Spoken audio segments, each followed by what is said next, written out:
भारतीय अर्थव्यवस्था के ग्रोथ रेट में इतिहास का सबसे बड़ा स्लोडाउन देखने को मिला था, -23% का।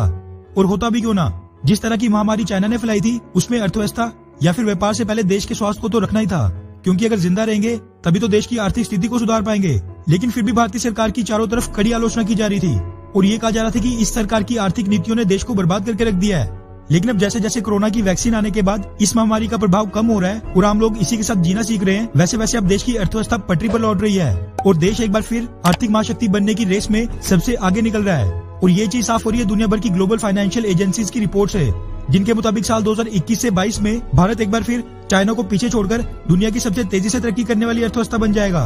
वैसे ये तो अगले साल की बात थी। आज के हालातों की बात करें तो अर्थव्यवस्था की पटरी पर लौटने का सबसे बड़ा सबूत है देश का फॉरेक्स रिजर्व, जिसमें लगातार हर हफ्ते उछाल देखने को मिल रहा है। दिवाली और फेस्टिवल सीजन से मिली अर्थव्यवस्था को रफ्तार के साथ अब बजट पेश होने के बाद एक और गुड न्यूज आ गई है।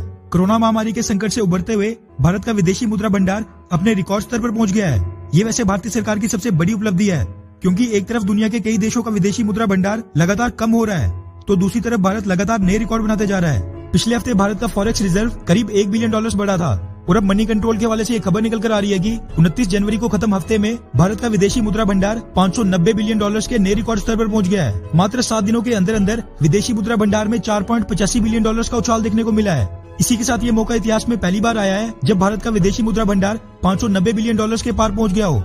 और सबसे खास बात यह है कि फॉरेक्स रिजर्व्स के मामले में भारत ने रशिया को पीछे छोड़कर चौथे स्थान पर अपने आप को काबिज कर लिया है। रशिया का विदेशी मुद्रा भंडार भारत से करीब $1 बिलियन कम $589 बिलियन है। नया बजट पेश होने के बाद भारतीय मार्केट और अर्थव्यवस्था में निवेश तेजी से बढ़ रहा है, जिसकी वजह से माना जा रहा है कि आगे आने वाले समय में भी भारत के फॉरेक्स रिजर्व्स ऐसे ही तेजी से बढ़ते रहेंगे और रशिया भारत से काफी पीछे रह जाएगा। $590 बिलियन इतनी बड़ी रकम होती है कि इससे भारत अगले 15 से 16 महीनों तक अपना इंपोर्ट बिल भी चुका सकता है।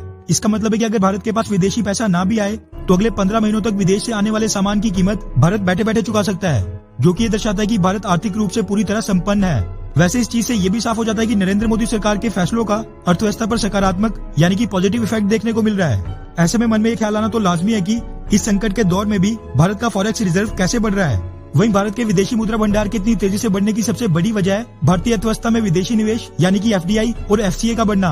पिछले कुछ महीनों में ये देखा गया है कि चाइना से निकल रही कंपनियां भारत में दिल खोल के निवेश कर रही हैं। इसी के साथ विदेशी निवेश को आकर्षित करने के लिए पिछले कुछ महीनों में मोदी सरकार ने बड़े आर्थिक फैसले लिए हैं। भारत ने हाल ही में कॉर्पोरेट टैक्स को कम किया था और व्यापार करने के लिए कानूनों को आसान बनाया था, जिनकी वजह से कोरोना महामारी के संकट के बीच भी भारत में निवेश लगातार बढ़ रहा है। आज के समय दुनिया के बड़े बड़े देश जहाँ पर विदेशी निवेश लाने में नाकाम हो रहे हैं, वहीं भारत के लिए ये बड़ी कामयाबी है। वैसे भारत के सबसे बड़े दुश्मन पाकिस्तान की बात करें तो पाकिस्तान का टोटल फॉरेक्स रिजर्व $13 बिलियन का है, जो कि भारत के $590 बिलियन के मुकाबले कहीं खड़ा नहीं होता। आपकी इस बारे में क्या राय है, नीचे कमेंट करके जरूर बताएं।